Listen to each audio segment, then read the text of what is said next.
এবং ছাত্রলীগের আঘাতে একটা ছেলেকে কোপ দিছে, এখান দিয়ে আপনার 2 টুকরো হয়ে অন দ্য স্পট মারা যায়। একটা পর্যায়ে গুলি বন্ধ করে হাত উঁচু করে মাপ চাচ্ছে যে আমরা আর গুলি করবো না, তোমাদের সঙ্গে কথা বলতে চাই। ওদের সেভ করতে করতে হচ্ছে আমার চোখে গুলি লেগে যায়। দেশটা সুন্দর হলেই সার্থক। আমি আপনারা দেখলেই আমার ভালো লাগে।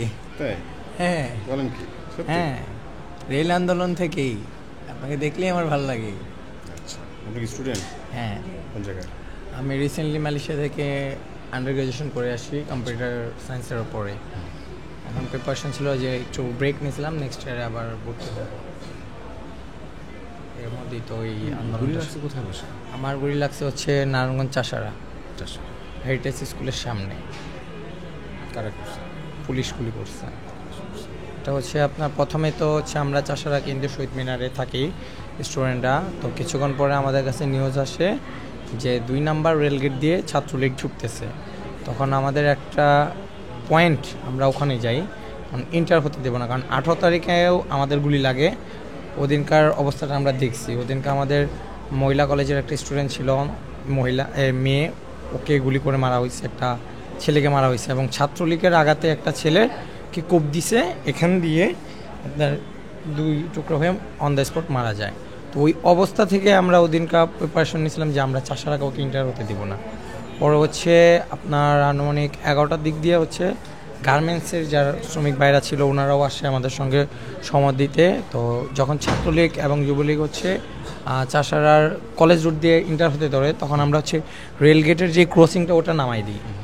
ওখান দিয়ে হচ্ছে আমাদের শ্রমিক ভাইরা সাহায্য করে। তারপরে হচ্ছে যখন পুলিশ নতুন কোর্ট থেকে গোলাগুলি শুরু করে, তো তখন আমরা নিউজ পাই ওখানে অলরেডি গুলি করে অনেক আহত করছে। তো আমরা স্টুডেন্ট অনেকরা হচ্ছে আগায় যেয়ে আহত নিয়ে হসপিটালের উদ্দেশ্যে যাচ্ছিলাম। একটা পর্যায়ে অনেকগুলো স্টুডেন্ট মিলে আমরা তখন পুলিশের উপরে আক্রমণ করি, লাঠি ঢিলা নিয়ে যাই। তো যাওয়ার পর হচ্ছে ওনারা একটা পর্যায়ে গুলি বন্ধ করে হাত উঁচু করে মাপ চাচ্ছে যে আমরা আর গুলি করবো না, তোমাদের সঙ্গে কথা বলতে চাই। তা আমি এবং আমার সঙ্গে আরও আমার স্টুডেন্ট ছিল, ওনাদের 5-6 জনকেও পুলিশ অফিসার ইনচার্জ যে ছিল উনি ডেকে নিয়ে কথা বলে। তো কথাটা বলে যে তোমরা বসো, আমরা কথা বলি তোমার সঙ্গে। তো আমরা স্টুডেন্টরা সবাই তখন রাস্তায় বসে পড়ি যে আমরা এখান থেকে লড়বো না, আপনারা এখানেই কথা বলেন। একটা লাইন ডাক দিয়ে আমরা এখানে ক্রস হবো না, আপনারা কথা বলেন। পরে জাস্ট বসানোর পরে একটা মিশুক আসলো, ওখান থেকে রাইফেল নিয়ে আবার গুলি শুরু করে দিচ্ছে। তো আমার সামনে ওই স্কুল পড়ে যারা ছিল, তো ওদের জাস্ট নিয়ে যে বলি যে ভাই তোর আগে সেফ হ, ওদের সেভ করতে করতে হচ্ছে আমার চোখে গুলি লেগে যায়। ওই অবস্থা তোরতেই। চোখে সমস্যা নাকি 2 চোখে? না, আমার এখন শুধু বাম চোখেই সমস্যা। ডান চোখে দেখা যায়? ডান চোখে আলহামদুলিল্লাহ দেখতে পারছি প্রপারলি। আল্লাহ ভরসা, বাম চোখে ঠিক হয়ে যাবে। হ্যাঁ ইনশাল্লাহ, আল্লাহ ভরসা।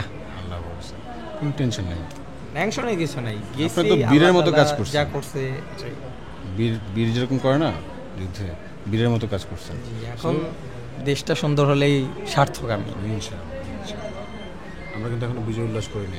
না, বিজয় এখন কিভাবে হবে? যখন আমার দেশ প্রপারলি শুধরাবে সেদিন আমি বিজয় উল্লাস করতে পারবো। আপনি যখন সুস্থ হবেন, সবাই যখন সুস্থ হবে, রাজপথে গিয়ে একসাথে বিজয় উল্লাস করবো। শেখ হাসিনা তো পালায় গেছে। হ্যাঁ, উনি তো পালাইছে, ওনাকে আর কি বলবো, সেটা বলার এখন আমাদেরকে সুন্দর করে সাজাই। জি, সেজন্য একটু তাড়াতাড়ি সুস্থ হতে হবে। ইনশাআল্লাহ দোয়া করবেন, আল্লাহ বসে, আল্লাহ যত দ্রুত বললে ইনশাআল্লাহ আবার। এখন একটু খাওয়া দাওয়া অনীহা হইতে পারে, হ্যাঁ, রুচিতে একটু প্রবলেম হইতে পারে। হ্যাঁ, তো আমার সমস্যা হচ্ছে আপনার খাইলে আর কি বমি আইসা পড়ে আর কি, ওই ইনজেকশনের কারণে। বাকিটা আল্লাহ তাআলা চেষ্টা করতে হবে। জি। স্যুপ খাইতে পারেন? খাবার মোটামুটি আলহামদুলিল্লাহ সবগুলোই খেতে পারি, বাট আবার বমি আসে পরে অস্থিরতা হয়ে যায়, তো ওই ডোজ দিলে অস্থিরতা হয়ে যায়, ওই সময় আর কি একটু সমস্যা হয়। এগুলো ঠিক হয়ে যাবে, শুধু একটু মনটাকে শক্ত করে রাখতে হবে। মন আলহামদুলিল্লাহ অনেক শক্ত আছে। ভেরি গুড, দেখলি বোঝে, এই তো বীরের মতো কথা। আমরা ওয়ারিয়র। অল দ্য বেস্ট, দেখা হবে। আমি এখানে আছি, আমার নাম্বারটা আমার দিয়ে গেছি সবার কাছে, আমাকে একটু কল দিলে আমি চলে আসবো। আমি আপনাকে এমনি ফলো করি আগে থেকেই। ঠিক আছে জি, দোয়া রাখবেন খুব দ্রুত সুস্থ হয়ে আবার আসতে পারি। আমরা কিন্তু অপেক্ষা করতেছি, এখনো কিন্তু বিজয় উল্লাস করি নাই। জি, বিজয় হব সেদিন যেদিন আমার দেশটা প্রপারলি সোনার বাংলা হবে।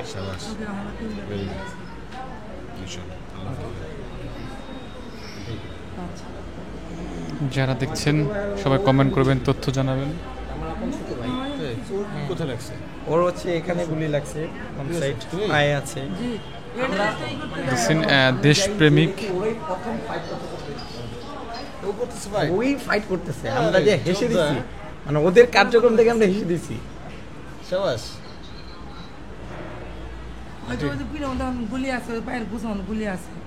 অন্ত একটার লাগে তো আরেকটা যাইতে পারতেছি না, আমি একা মানুষ না, মানে ছেলেটা বাসায় থাকে, আবার ওই যে মাঝে মাঝে খাওয়ান নিয়ে আসে, আবার ওই ছেলেটা আবার দেওয়ান লাগে, ওর গুলিটা হাসপাতালে নিয়েছিলাম, ওই যে কয়েকদিন পরে বাড়ি গেলে কোনো সমস্যা নেই, ইঞ্জেকশন দেওয়া আছে। চিকিৎসার গাফিলতি হচ্ছে আপনার কি মনে হয়? না না না, এখন ভালো চলে। কিছুদিন যখন আসছিলাম বেশি একটা করছিল না, পরে এসে অনেক ডাক্তাররা ওর চোখেরই পরিবেশ দেখা পরে ডাক্তাররা অনেক চিল্লাচিল্লি করছে, হ্যাঁ তুমি ছেলেটার এমন করতেছে কে, পরে পেশার বাইরে গেছে, সমানে বমি করতেছে, দুদিন লাগায় অলরেডি খালি শুধু বমি করছে, করার সাথে সাথে পরে বড় ডাক্তার আসছিল, আসার পরে পরে আম করে ওই সোনারগাঁয়ে ক্যাম্পি আসছিল, তারপর অনেক লোকজন আসছিল, পরে বলছে এই সমস্যা আমার ছেলেটা তো এরকম অবস্থা, পরে এর সাথে সাথে ট্রিটমেন্ট চলা দিল, কালকাতায় খালি সমানে ইঞ্জেকশন আর স্যালাইন চলতেছে। মাথা যে আজকে আবার সার্জারি করে নিয়ে এলো ওই যে অন্য হাসপাতাল থেকে। এখনো বাম চোখে 3টা বুলেট আছে, আর এখানে 17টা আছে আর কি, পিঠে পায়ে মিলে, এগুলো নাকি পরবর্তীতে আবার সার্জারি করা হবে। সব ঠিক আছে ইনশাল্লাহ।